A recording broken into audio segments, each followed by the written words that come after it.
기도합니다. 주님 감사합니다.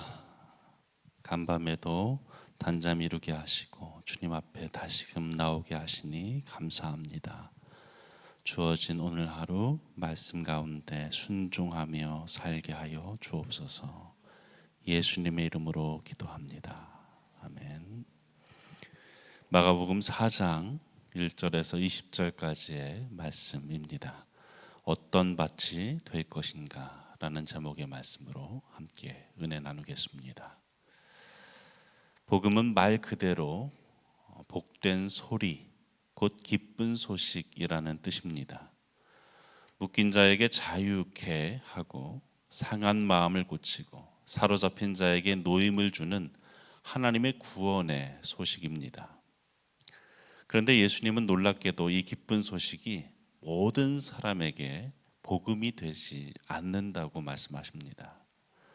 어떤 이들은 복음을 듣고도 반응하지 않고, 또 어떤 이들은 잠시 기뻐하다가 떠나고, 또 어떤 이들은 세상의 염려와 욕심 때문에 열매를 맺지 못한다고 말씀하십니다.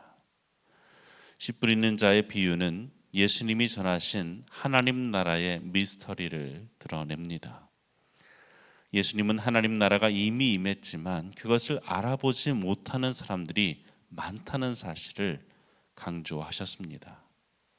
당시 유대인들은 메시아가 오면 로마를 몰아내고 이스라엘을 다시 강대한 나라로 세울 것이다 라는 소망이 있었습니다. 그러나 예수님은 전혀 다른 방식으로 하나님 나라를 가져오셨습니다. 눈에 보이는 정치적 승리가 아니라 마음밭에서 시작되어지는 내면의 통치로 임하시는 그 하나님 나라를 전하셨습니다. 여러분, 하나님 나라는 씨앗처럼 우리 안에 심겨집니다. 그 씨는 동일하지만 밭에 따라서 달라집니다. 결국 차이를 만드는 것은 씨가 아니라 밭이지요. 말씀을 듣는 우리의 태도, 복음을 대하는 우리의 마음이 하나님 나라를 열매 맺기도 하고 막아버리기도 합니다. 오늘 네 가지 밭의 모습을 보면서 하나님 앞에서 우리의 마음밭을 점검할 수 있기를 바랍니다. 첫째로 길가 같은 마음에 대해 말씀합니다. 씨는 뿌려졌지만 단단히 굳어진 길 위에 떨어졌다고 말씀합니다. 그리고 새들이 곧 와서 그 씨를 먹어버린 것이지요. 이것은 말씀을 듣자마자 거부하는 사람을 의미합니다. 말씀의 내용은 그들에게 중요하지 않습니다. 이미 내 안에 결론을 가지고 있기 때문이죠. 그들은 자신이 옳다고 여깁니다.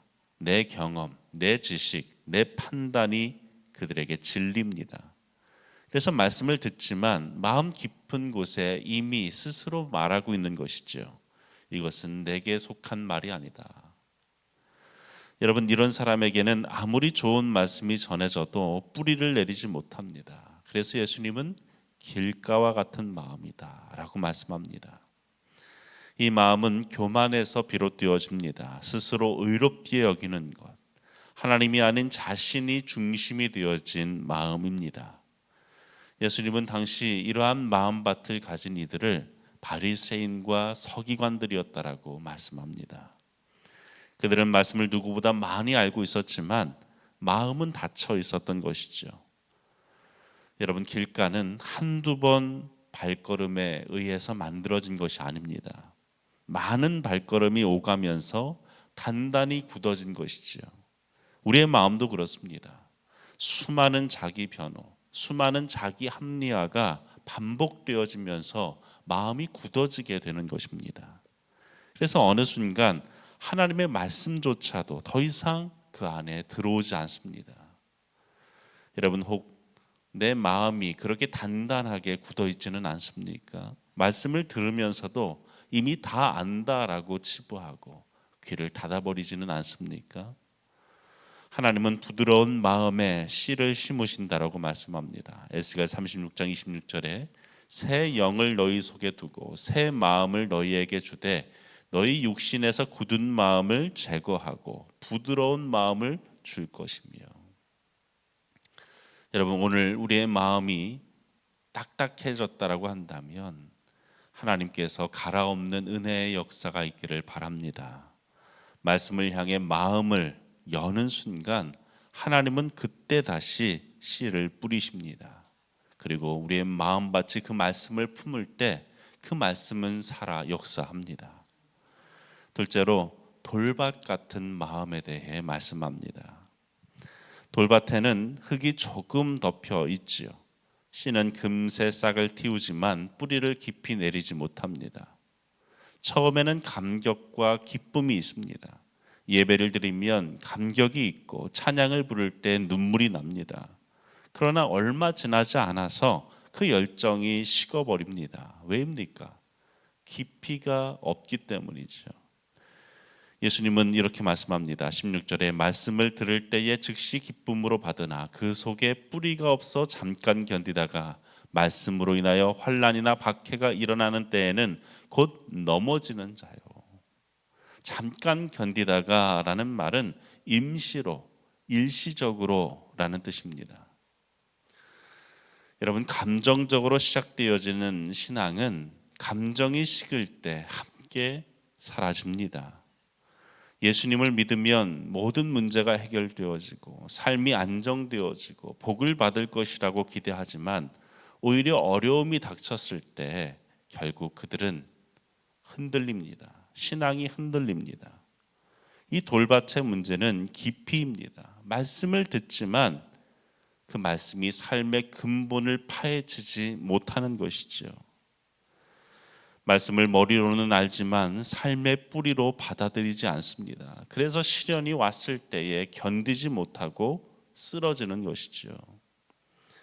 여러분, 신앙은 감정의 열매가 아닙니다. 뿌리 깊은 신앙이 진정한 신앙입니다.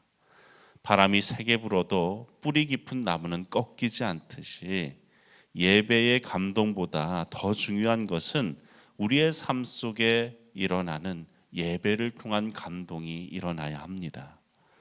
감정의 예배가 아니라 순종의 예배가 진짜 예배임을 기억하시기 바랍니다.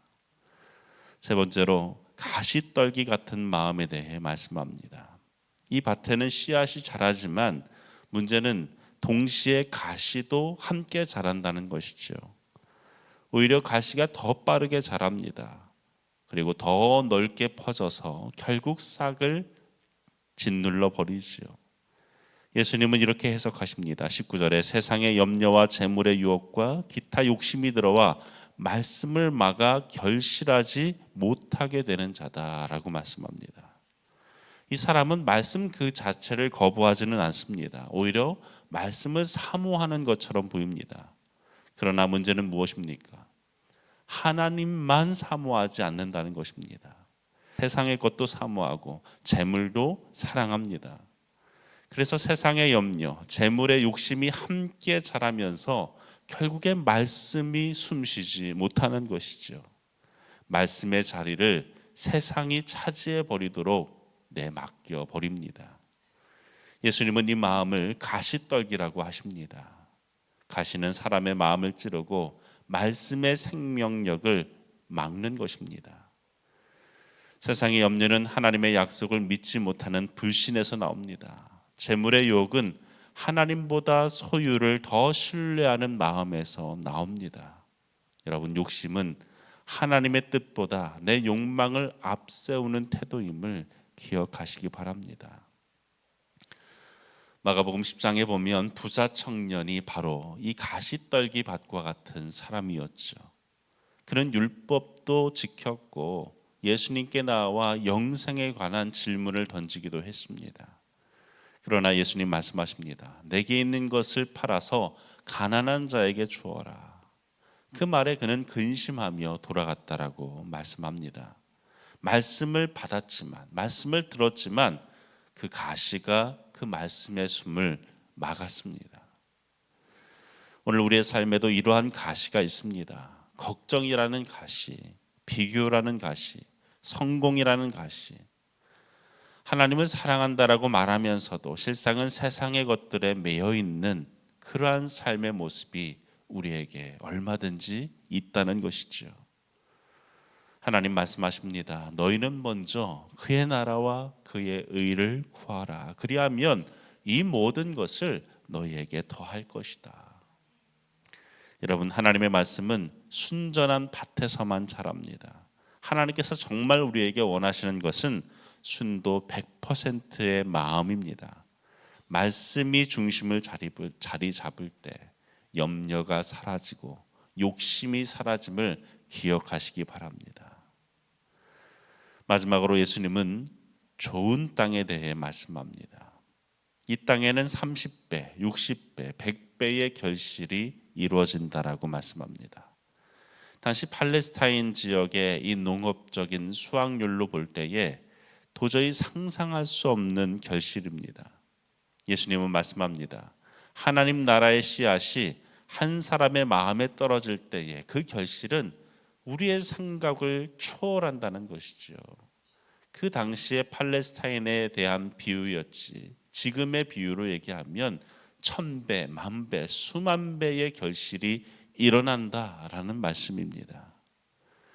여러분, 좋은 땅은 완벽한 사람을 말하는 것이 아닙니다.